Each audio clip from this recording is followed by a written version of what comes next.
Very soon we're going to have the vote on Brexit in the UK. Will Britain exit the EU?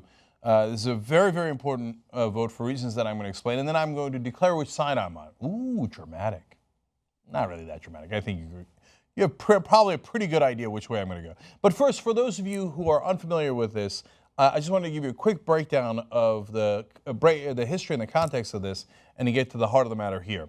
So Huffington Post explains, on January 1st of 1973, the UK finally joined the European Economic Community, the economic organization created in 1957 that was later incorporated into the EU, meaning that they've actually been in the EU since 1973, and this organization has been around since 57.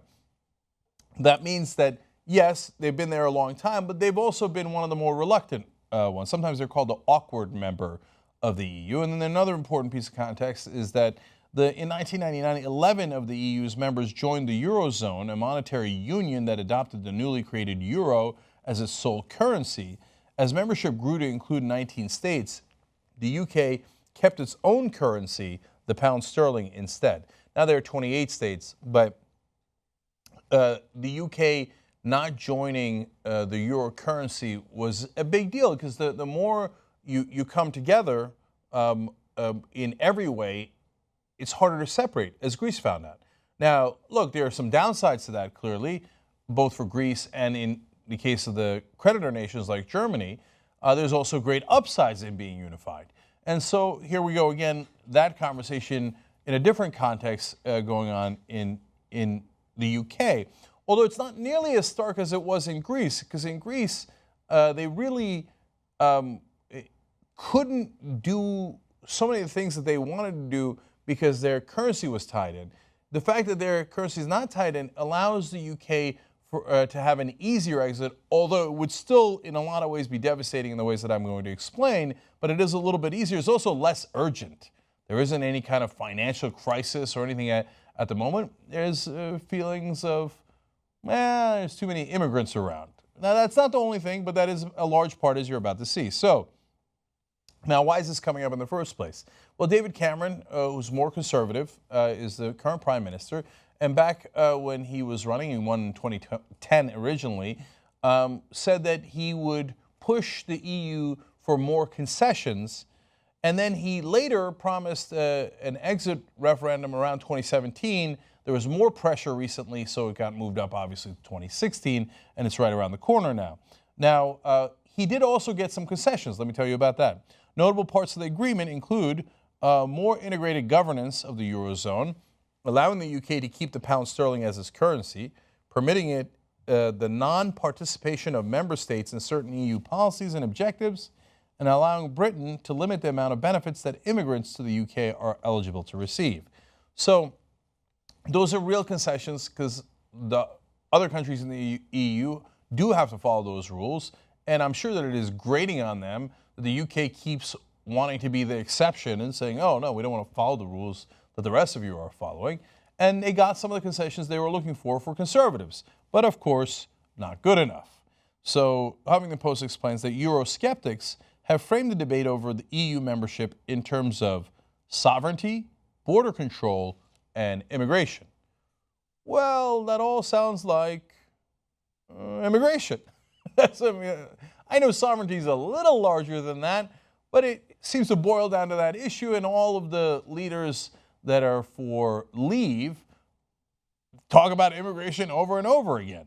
In fact, Nigel Farage, who's the head of the UK Independence Party, says Britain has become, quote, unrecognizable country where, quote, you don't hear English anymore, and he'd like to slash the UK's influx of immigrants down to 30,000 people annually.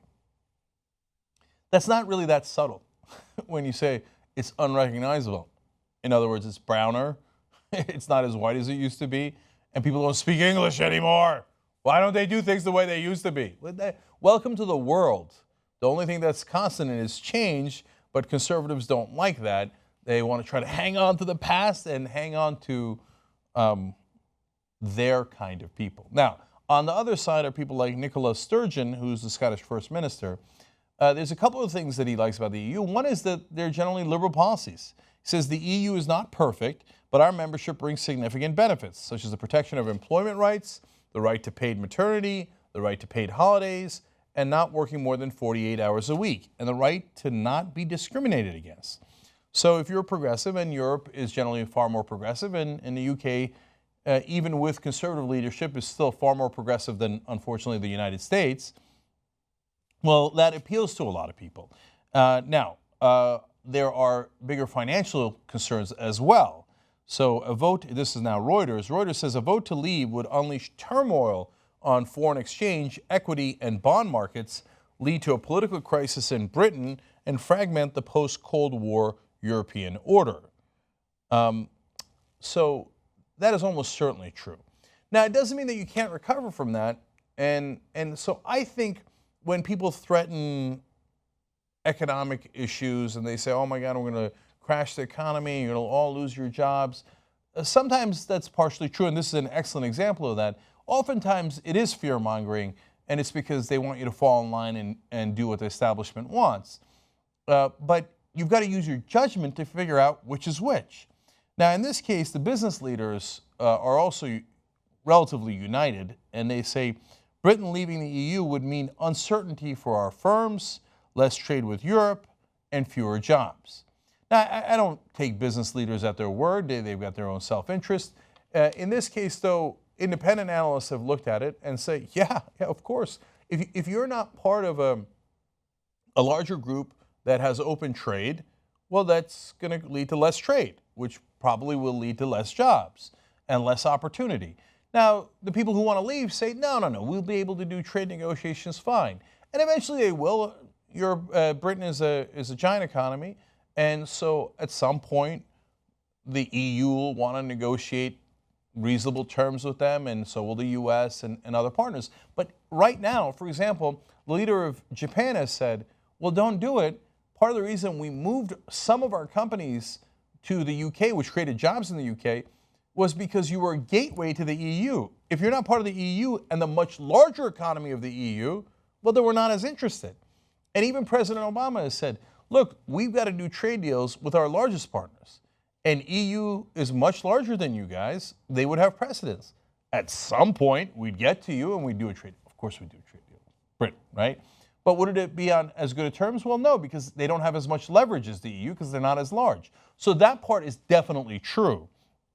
Now, it would also be bad for the EU and hence bad for the world overall because it affects so many people. Reuters explains the EU would have to weather the exit of its number 2 economy, representing $2.9 trillion of its gross domestic product, the only European financial capital to rival New York, and one of its only 2 nuclear powers, while Britain's economy could stall. Nonetheless, the people who want to leave the European Union, led to some degree by Boris Johnson, the former mayor of London, say, no, this is about us being British first, and we're the UK, and we don't need anybody else. The last time isolationism worked for anybody was pretty much never. Now, that doesn't mean you should do every trade deal. I'm certainly opposed to the Trans-Pacific Partnership and other deals that are so overwhelmingly pro-corporate to the disadvantage of our citizens. It certainly doesn't mean that you should go invade other countries because you don't want to be isolationist. But it does mean you want to engage in the rest of the world. If you could have peace treaties with the rest of the world, you're less likely to go to war. If you have economic agreements with other countries, by the way, you're also less likely to go to war because then you would lose money. And you're more likely to make more money if you have those economic deals. But Boris Johnson disagrees, and he says, this Thursday can be our country's Independence Day. What are you, Bill Pullman in Independence Day? Okay, I know. The politicians love to give fiery speeches, whether they make sense or not. Sadiq Khan, who is the new mayor of London, fires back. They had this massive debate where 6,000 people were there. He says, your campaign hasn't been Project Fear, it's been Project Hate as far as immigration is concerned. And obviously, as you saw with the Farage comments, yes, they're largely talking about immigration. They can't stand it anymore. They want to keep the UK as it was, largely white, English-speaking, etc. And a million immigrants have entered Europe because of the conflicts in the Middle East. And and not nearly as many as that number have entered the UK, but they're worried that if they're in the EU, they will be able to enter easier, and they want to keep those people at bay. So that is a large issue here, and that's ugly. So I'm in favor of a better economy, better jobs, better wages, and I'm not in the group that's afraid of people who look slightly different. Look, guys, here's what you got to understand. Whether you like it or not, we're all going to mix together. In the old days, there were no planes, there were no cars, so you couldn't get over the mountain.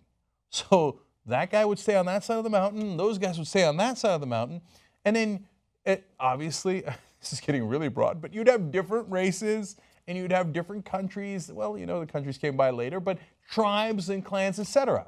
And you look at the other tribe and go, ooh, ooh, ooh, let's go to war. They are the others. These days, we can mix together. And it was important for the Philistines to make more babies than the Canaanites because they were going to go to war. And it was important for the Semites to make more babies than either one of them. And it was important for them to stick together so that when the Canaanites attacked, they would have enough forces to fight back.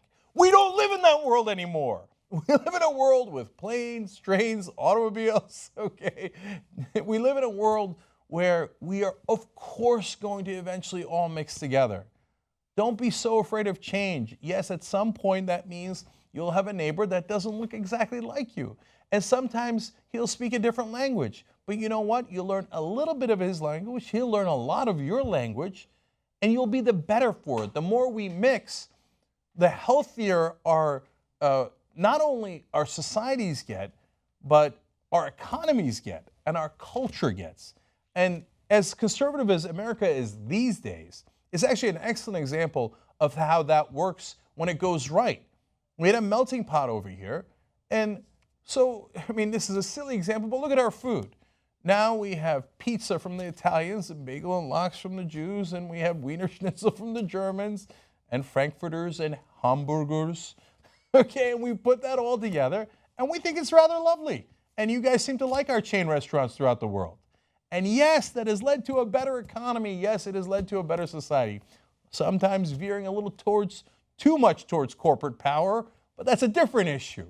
Yes, it's okay to mix together and to be one people. So I would urge the good folks in the UK to vote to remain in the EU. But as things stand now, even David Cameron, the Prime Minister, says it's very close. Nobody knows what's going to happen. That is way too close for comfort. Remain, stay together. You'll be much stronger together.